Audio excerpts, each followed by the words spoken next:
Where is Celine Dion? So a few days ago, Rolling Stone released their list of the 200 greatest singers of all time. And I think it deserves a little bit of a discussion because it has conjured up quite a bit of controversy, and I understand why. I think that we need to dive into what is going on in this list and just talk about why Celine Dion is missing. So this list has definitely divided people. It was released on January the 1st, and I think that at the beginning of the year we all just want a bit of light relief. And this kind of sent us into a what is going on vibe, because there are some interesting placements within this, not in terms necessarily of which singers are included, although as I've said, there are some singers who aren't included that definitely should have been, but in terms of maybe the order, and perhaps there's some confusion about what makes a great singer. And so I just want to talk a little bit first about that before we dive into the actual order that Rolling Stone have placed this in. The thing that I think confuses people with singing is what actually constitutes a great singer? What makes you the best singer of all time? And I think that it's a variety of different things, from tonality to vocal agility to breath control to dynamic control to your ability to perform and convey a song with emotion and connect with your audience. And also range, I think, has a real big impact on this. Not only range as in how much you can sing, how many octaves you can sing, but also your range within all of the things I just talked about. So your dynamic range and your breath control range, and range kind of covers a broad spectrum of things within singing. And so I think where there might have been some confusion in this list is that actually this is kind of mixed up 200 of the greatest songwriters of all time with 200 of the greatest singers of all time. So no one on this list is a terrible musician by any stretch of the imagination.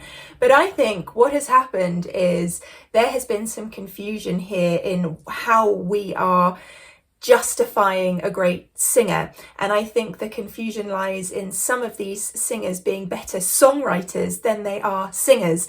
And that doesn't mean that you're a terrible performer, because music is subjective anyway. You know, to someone that listens to Bob Dylan, for instance, that might be the greatest vocal that they've ever heard, because they really enjoy singers who have an intense storytelling ability or a little bit of gravel within their tone. Whereas your thing that makes you grab onto someone in terms of their singing ability is how much vocal agility they can convey. So they might have the most incredible vocal riffs and runs of all time, and to you that makes them the greatest singer.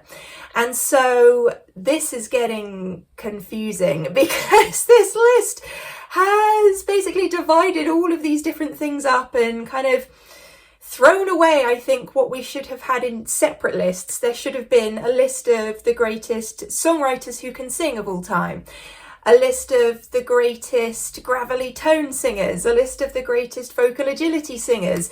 There's just been a lot of confusion here. And so with all that being said, we're going to dive into what's actually going on in this list and try and make some sense of it. So at 200 is Rosalia, which, you know, I don't deny at all. She's an absolutely fantastic singer. At 198, we have Billie Eilish. Billie Eilish is a singer who kind of transfixes, I feel, has an incredible ability to storytell in a breathy tone. Then you keep going down. Kelly Clarkson, 194. I mean, Kelly Clarkson, to me, is one of the best singers we have in this current day and age. I guess it is difficult to try and order singers. Again, these lists, I just don't know if these lists work in a way because of this very reason, because music is subjective. But to me, Kelly should be up there, but okay. Brandy, fantastic singer. I'm just kind of scrolling through and having a look at some of the different people. Alicia Keys, 185. Like, it's so difficult to try and put these in an order here. I have to say. And of course, we've got more singers from different decades, and absolutely that should be the case. I'm glad that this list hasn't kind of just focused on current singers. It shouldn't. But again, this is where it's subjective. So Lana Del Rey is at 175. If you were going to put Kelly Clarkson and Lana Del Rey in a room and say which is the best singer in terms of a certain something, both of them would come out on top. You might have Lana Del Rey coming out on top in terms of her sultry, breathier vocals, but Kelly Clarkson's going to come out on top in terms of the powerful, punchy vocals. How do you put this in an order? How do you do it? So I really don't envy our author here in putting these in order, but I feel like instead of it being Rolling Stone's 200 best singers of all time, it should be Rolling Stone's list of their favourite singers. Does that make more sense? I'm going to skip ahead here and go up to 40 to 1, because I feel like this is where stuff started to become even more difficult. So I had a look through this list, and there are certainly some incredible singers on here. I mean, Dusty Springfield at number 35. What a vocal tone. Bessie Smith, David Bowie, Luther Vandross, of course. I mean, of course these singers are here. Dolly Parton, of course. But some of them, I feel like, are songwriters, like their core thing is songwriting above singing. And as I say, that's not a bad thing. That is not a bad thing. Paul McCartney is he is a great singer, do not get me wrong, but I feel like his songwriting is so incredible that he should be number one on a different list for songwriting. This is where I'm getting kind of, I don't know, this is where my sort of thing is coming in, where I feel like people have been shortchanged in a way for the variety and depth of their talent and placed on this list in the wrong place. Adele, 22, Nina Simone, 21. So then we get into our top 15, and Bob Dylan. Okay, so we talked about Bob Dylan earlier. Now, his tonality sets him apart, but it's his storytelling, his lyrical content, his songwriting that is supreme. Bob Dylan should be on a songwriter's list of top whatever. In terms of singing ability, if that's what we're talking about here, should he be above Adele?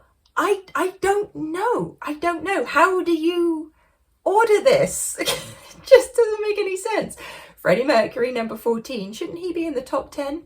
John Lennon, we spoke about this with Paul McCartney. Again, I feel like this is a thing where songwriting has kind of overtaken the singer in a sense, which is no bad thing. Beyonce, number 8, Stevie Wonder, 7, Ray Charles, 6, Mariah Carey at 5, of course, should be in the top 5, Billie Holiday at 4, Sam Cooke, Whitney Houston, of course, and then Aretha Franklin, who I absolutely adore. But where is Celine Dion? Where is Celine Dion? Celine Dion needs to be in this list, at least in the top 10, no? I mean, again, maybe this is just me with my own bias, and I think that we all come to these lists with our own bias in mind. Celine Dion, where are you? You know? And this is where I wonder if they've actually kind of brought in songwriting bias, their own songwriting bias into this, because a lot of these singers are also songwriters. Why is she not on this list? I don't understand. And I did see that they released a statement about the controversy surrounding this list, and I'm going to find it because it made me go, what? Okay, this is what they said. Keep in mind that this is the greatest singers list, not the greatest voices list. Talent is impressive, genius is transcendent. I definitely think that they have decided that being a great vocalist entails being a great songwriter as well. And that's where this whole confusion has come in, because this doesn't make much sense to me. What's the difference between being a vocalist and a singer? What are they trying to say in that? If I was to Google, what's the difference between a vocalist and a singer? It says a vocalist has a greater range of skills that allow them to control their voice for their performances or recordings. But I understand that. I guess what they're trying to say is that if you're not trained in it, or it's not your career, that perhaps you're just a singer. I don't think this makes any sense, because Celine Dion is not just a singer, she's a vocalist.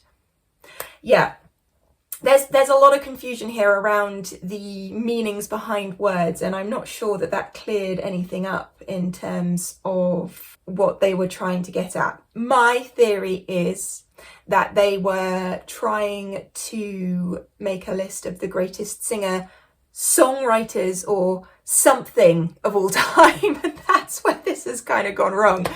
I don't know. Let me know what you think. Who else should have been on this list? What has happened here? Why is it so controversial? Where do you think certain singers should have been within the list? Should there even have been a list? I'm not sure that there should have. This is not the way we wanted to start 2023. So let me know your thoughts about this in the comments box down below, and I'll leave a link to the article with the list that they have produced so that you can go and kind of cross-reference and let me know your thoughts. Yeah, and I will see you on the next video for more reactions, reviews of things like this and great singers and vocalists, whatever that means. And I hope you have a wonderful rest of your day. If you would like to help support this channel even further, then please feel free to check out my Patreon, patreon.com/Nina Schofield, and utilise my services on Wisio as well. And I will see you very soon. Have a great rest of your day. Bye. Love you.